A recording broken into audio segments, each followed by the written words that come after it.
Hoy vamos a platicar de cómo nuestro cerebro tiene la capacidad de proyectar la película donde nosotros imaginamos el posible resultado de la idea que tenemos.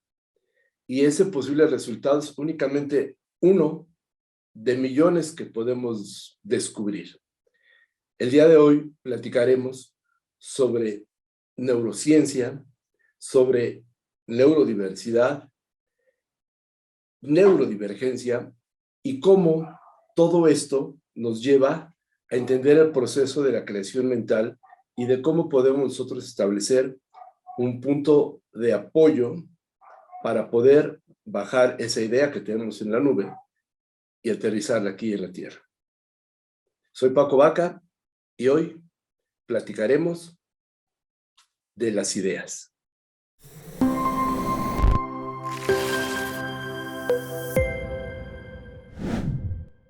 El proceso del pensamiento se ha estudiado y ha concluido que en un sentido, dentro de las investigaciones, interviene principalmente tres factores o tres puntos que son los más representativos.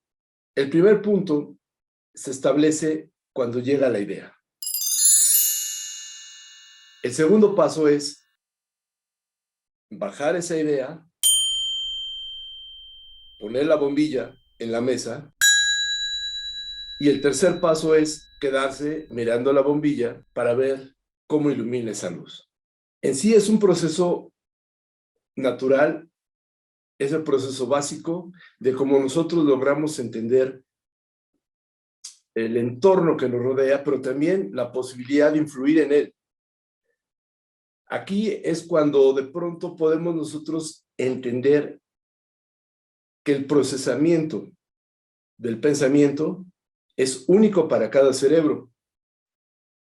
Eso lo explico en este libro que les presento ahora, el cual nos muestra una serie de técnicas que propongo para lograr concretar tus ideas.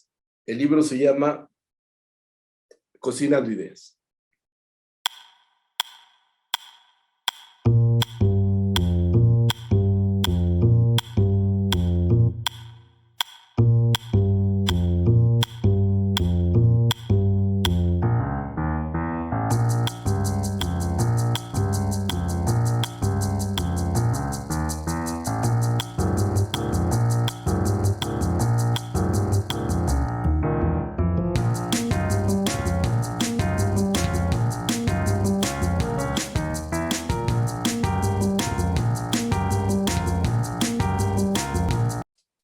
El libro Cooking Ideas, también en su versión en inglés, nos platica precisamente del proceso de entendimiento y del proceso que todos los cerebros estructuran en el pensamiento.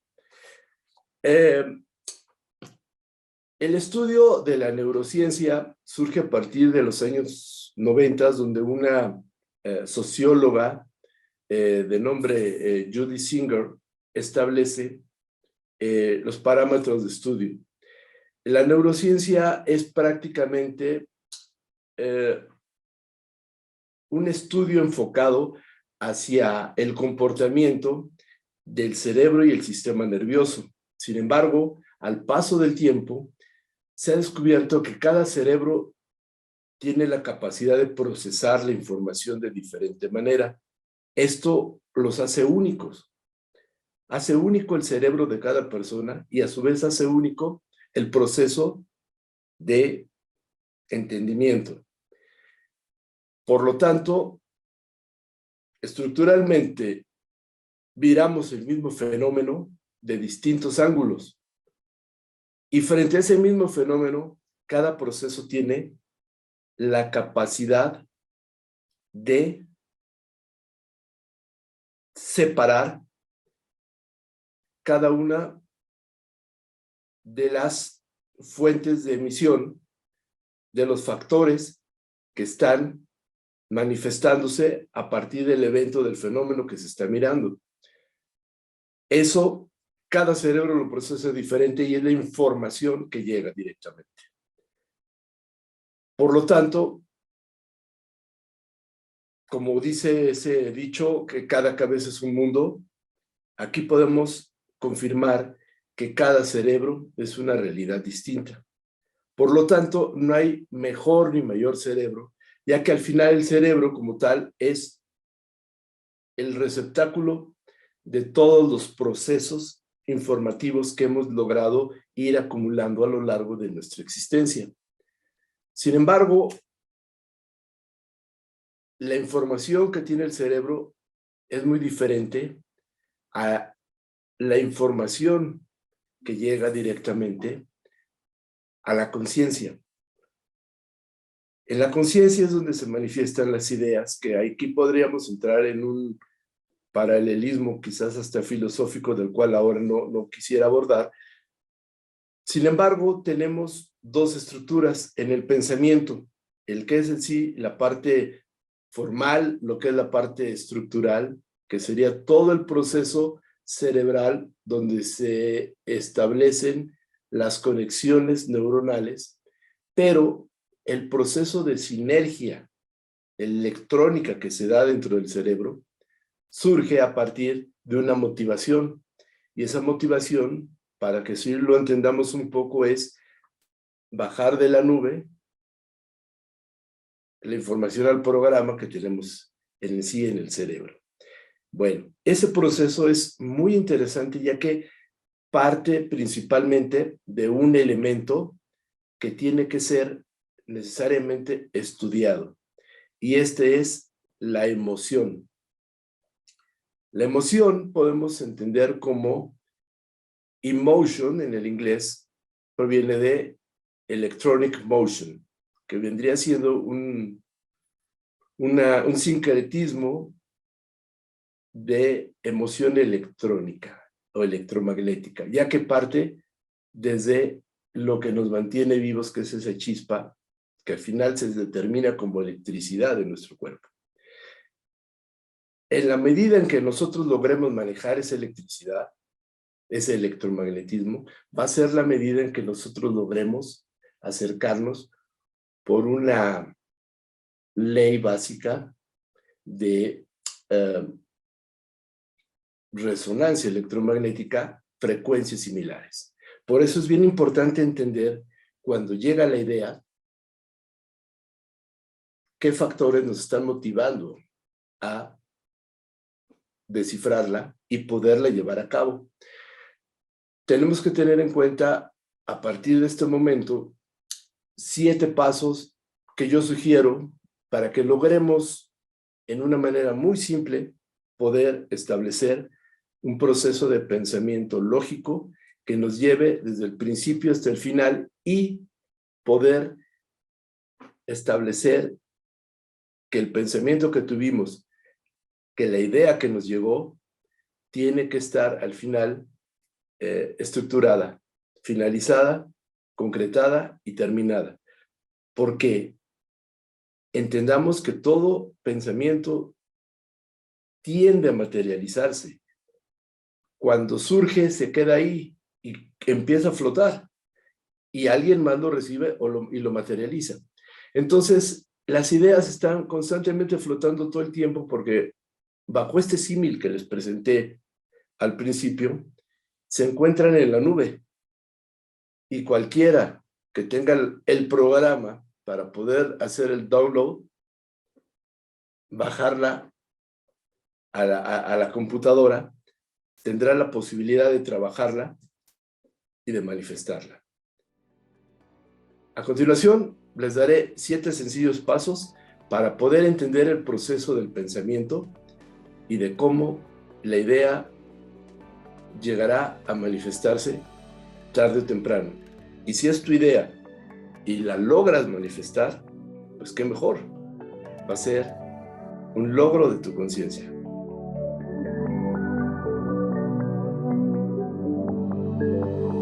El primer paso que les voy a mencionar se llama causando el efecto o entendiendo la idea. Esto es, cuando nosotros tenemos alguna vicisitud, algún reto, algún problema, sea resolver un examen de la escuela, o sea, preparar un guiso con los elementos que tenemos, o simplemente arreglar algo de la habitación para acomodarlo, surgen en nuestra mente procesos dimensionales que estructuran en algún punto los elementos que tenemos para llevarlos a cabo.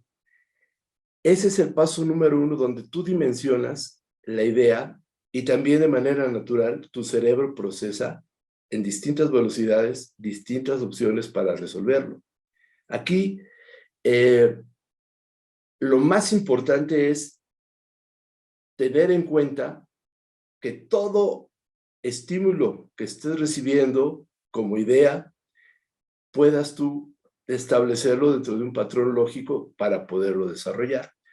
Aquí es donde entra el segundo paso, tener en sí la visión para transformarla. ¿Qué es esto? Transformar la idea del pensamiento y llevarla a cabo. Todos nosotros contamos con distintos elementos de conocimiento. Para poner un ejemplo claro, imaginemos que tenemos dentro de una mesa distintos elementos que nos pueden servir para poder trabajar algo. Queremos en un momento determinado estructurar una idea, hacer un dibujo, pues debemos de contar con los elementos que son, no sé, un lápiz, un papel, material para dibujarlo, dependiendo de la idea como queremos sacarlo. Y en ese momento tenemos que hacer uso o echar mano, como decimos, de toda esa experiencia, de todo ese conocimiento, de toda la información que tenemos para poder sacarlo. Y este ejemplo se ha hecho con varios, en este caso alumnos, donde se les pide dibujar una figura en la cual cada uno a su perspectiva la dibuja. Y cada uno dentro de su perspectiva la dibujó bien. Bueno, el recurso que nosotros tengamos para resolverlo, para poder sacar adelante esa idea, pues dependerá de la capacidad que tengamos para resolverlo. Y eso, pues depende de cada quien. Entre más información tengas, entre mayor conocimiento de los elementos con los que cuentes, tengas para poder establecer el resultado final, va a ser mucho mejor. Entonces aquí lo importante es ver de qué manera nutres tu cerebro, de qué manera lo alimentas con información. Todo sirve y en algún momento todo lo que tiene tu cerebro, de manera natural, la parte útil la va a almacenar y la parte que no sirve la va a desechar. Es un proceso natural, si queremos llamarle hasta de supervivencia. El paso número 3 es básicamente el entender cómo lo transformamos. Y esto es algo que nosotros hacemos de manera inconsciente, pero habla de la motivación. La motivación que uno tiene para concretar una idea, para desarrollarla, pasa por el factor más importante, que es la intención. La intención es la que nos permite tener el impulso para llevar a cabo cualquier idea que tengamos. Pero aquí, volviendo al punto en el que les mencioné al principio, donde entendemos que todo es una sinergia energética, entendamos que la intención es el punto de partida donde se manifiesta la capacidad de poder transformar la idea y manifestarla. Sin embargo, la intención como tal, no me pregunten por qué, porque todavía nadie se lo explica, pero siempre regresa a la fuente. Es un proceso sinérgico de electromagnetismo. Entonces, dependiendo de la intención que tú tengas, va a ser la respuesta que tú recibas. Entonces, hay que tener mucho cuidado con el manifiesto de tu intención, porque generalmente será equivalente al resultado que tú tengas con la manifestación de tu propia idea. El paso número 4 es, digamos, cuando uno mete la primera velocidad en el automóvil para que arranque, y es la motivación. Tenemos que tener bien claro, y esto lo maneja de una manera selectiva nuestro cerebro, es el proceso tanto ético como utilitario de lograr esa idea. Y generalmente va a funcionar porque implica toda idea una referencia dentro de tu entorno social. Entonces, cada idea que tú manifiestas generalmente va a afectar a los demás. Por eso debemos de entender que la motivación debe tener un punto, digamos, de conexión entre lo ético y lo moral. Y eso parte de cada uno. Es una de las, digamos, maneras en que la idea se puede manifestar para influir dentro de la sociedad. Y ese es el proceso, digamos, previo a entender de qué manera nuestro pensamiento va a ser útil en un sentido a la sociedad. Porque al final va a tener que afectar, ya que convivimos todos en algún punto como seres sociales, y todas las ideas de cualquiera afectan necesariamente el entorno y el desarrollo de las sociedades. Por lo tanto, en sociedades tan disímbolas, tan separadas, tan heterogéneas como las que vivimos ahora, tenemos que entender que cualquier pensamiento que se esté emitiendo está afectando necesariamente el entorno y las cabezas de todos nosotros. Por eso es bien importante lograr entender que todos en un punto podemos influir a partir de la emoción que uno presenta. El paso número 5 es estar satisfecho con la idea primero y con la materialización de la misma.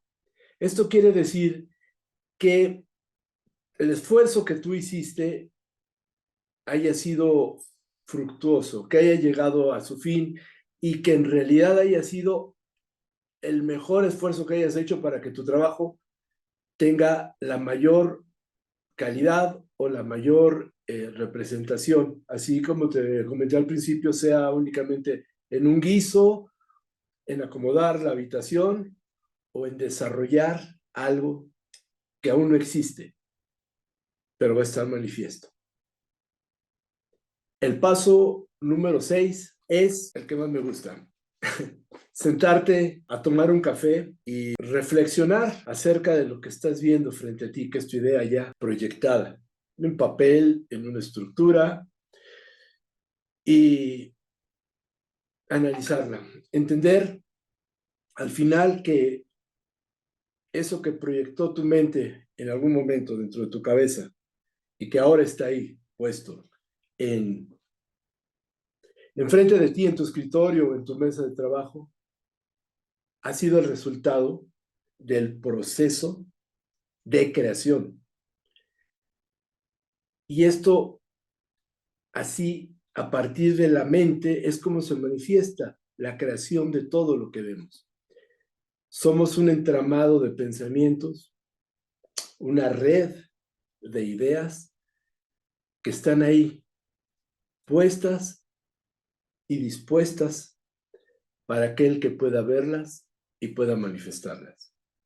Entonces, lo único que necesitamos para hacer todo esto es, antes de empezar, sentarte, tomar un respiro, trabajar y al finalizar, tomarte un café y decir, aquí está el resultado de mi trabajo. A partir de la intención y de la voluntad. Y para concluir esta Aspica Talk, el paso 7, el paso más importante que debes de tener clarificado y establecido en tu mente como un pensamiento constante. Y es tener fe en que el universo te entregará todo lo que tú necesitas. Soy Paco Vaca y ha sido un placer, de verdad, haber estado contigo en esta Aspica Talk. Nos vemos pronto. Muchas gracias.